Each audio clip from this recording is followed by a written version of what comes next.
Welcome to Pastor's Chat today. Well, we're starting a new chapter today, chapter 13. And you thought it was exciting in chapter 12. Boy, it really gets exciting here in chapter 13 as we're introduced to two more characters in this drama of the middle of the tribulation as they prepare for the last 3.5 years of the tribulation. We've been introduced to Satan, that old dragon, the serpent, back in chapter 12. And we were introduced to the woman, of course, who is Israel, who gave birth to a male child, who, of course, is the Lord Jesus Christ. And Satan has always opposed him, sought to kill him when he was born. And we see how he has ascended into heaven in chapter 12. And so then there's war in heaven because we believe we're in the middle of the tribulation. Possibly it's the judgment seat of Christ is taking place. Rewards are being handed out to the saints, the church age people, and Satan is up there to accuse them. So there's war in heaven. Michael and his angels fights against Satan, and he's cast out. And then you see him as he's cast out in the end of chapter 12. He comes down to the earth with great wrath, and he prepares for the last 3.5 years of the tribulation. And that's when we're introduced in chapter 13 to these two new characters, two beasts. One beast comes up out of the sea here in verse 1, then verse 11, another beast comes up out of the earth.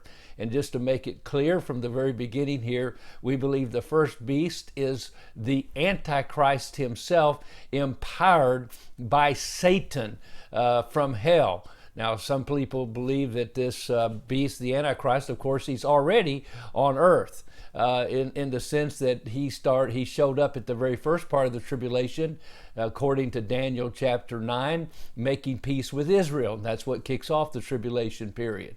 So he's made peace with Israel. He allows them to rebuild the temple and rebuild and restore their worship there. But then halfway through the tribulation, when he comes back to the earth, he breaks that peace treaty. When Satan comes back to the earth, he has his Antichrist break that peace treaty, and then that's when this beast, this person who first appeared as a world leader, a peacemaker, the whole world is following him and just thinks he's great, but now he turns into a beast in a sense.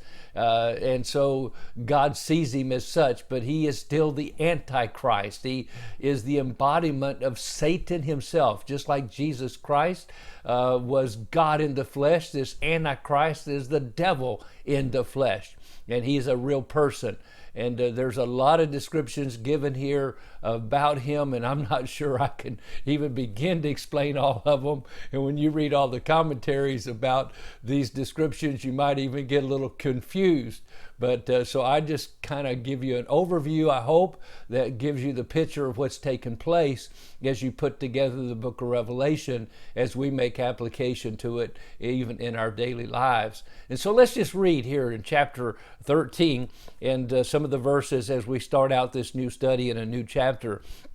Then I stood on the sand of the sea.